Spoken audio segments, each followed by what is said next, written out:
There's an old saying, paranoia is contagious, but only among the paranoid. This week, we're watching a long-standing political alliance collapse between Marjorie Taylor Greene and Donald Trump over the release of the Epstein Files. Greene insists on total transparency, and Trump has resisted it. And suddenly, a decades-long partnership between two of the more conspiratorial figures in American politics is breaking apart. Lately, Greene has sounded surprisingly reasonable. So, is this a moral awakening or a strategic reinvention? Today on Grammar's State of Mind, we're looking at how conspiracy thinking shapes alliances and why people who favor paranoia often turn on each other, and whether Greene is becoming what I call a chameleon candidate, someone who shifts ideology depending on where they think power is moving. I have a quick disclaimer. This video uses psychological concepts to discuss public events. It is not intended to diagnose any public figures. I don't know Donald Trump or Marjorie Taylor Greene personally, and my observations are based solely upon public actions, making them theoretical in nature rather than clinical. So, getting into it, for those who aren't following the political drama, here's a quick summary. Greene demanded full release of the Epstein Files, focused on exposing those tied to the exploitation of underage girls. Trump has opposed releasing them, and we know his name appears in the records multiple times. Trump withdrew his support for Greene, ending a 10-year political alliance. And Greene has abruptly pivoted to a more moderate tone, denouncing toxic politics and criticizing the political industrial complex. This sudden transformation raises a key question. Why is Greene shifting her tone? To understand the pivot, we need to remember who Greene has been. Just to recap, she has claimed that wildfires in California were caused by space lasers. She endorsed 9/11 conspiracy theories. She's promoted QAnon ideas. She called some mass shootings false flags. And she warned of a Democratic pedophile ring long before it was mainstream in the MAGA spaces. This conspiracy thinking as a governing identity was not just a hobby, but part of a brand. Trump, meanwhile, has embraced his own conspiracies, whether it's birtherism with Obama, election fraud theories, deep state narratives, COVID misinformation, or even the whole stolen election storyline. Two conspiracy-driven people can cooperate, that is, until the suspicion turns inward between them.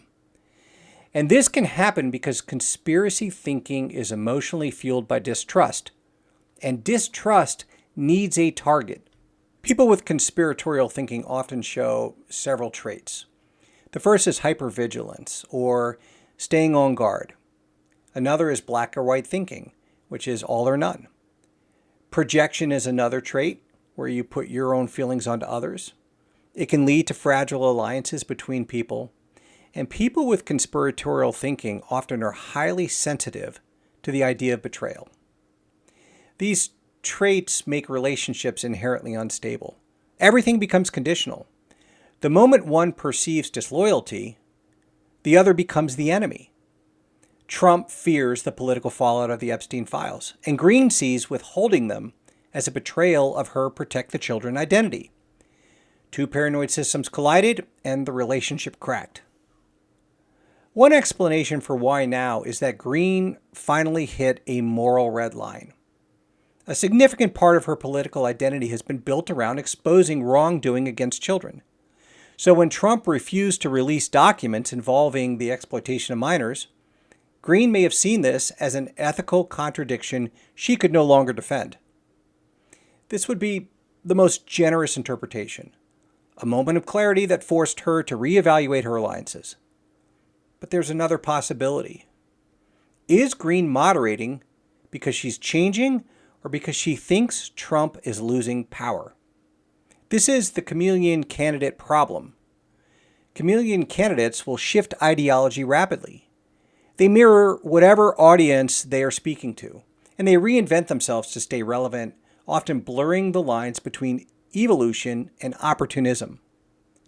So is Greene shedding her toxic persona out of conviction, or because she believes the MAGA brand is declining and sees an opportunity to reposition herself?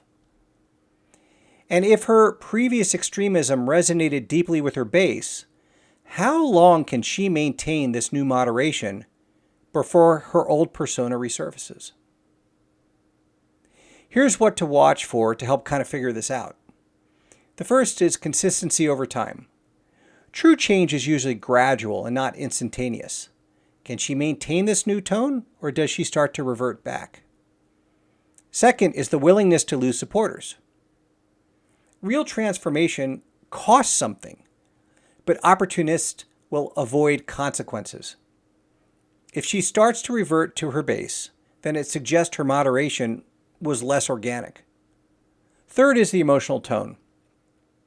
If her moderation is fueled by anger towards Trump, it's reactivity, not an evolution of her thinking. Outside of that setting, we may see a more familiar brand return. Fourth is alliances going forward. Does she collaborate with moderates, or is she simply repositioning herself to attack Trump from a different angle? And fifth is stress reactions.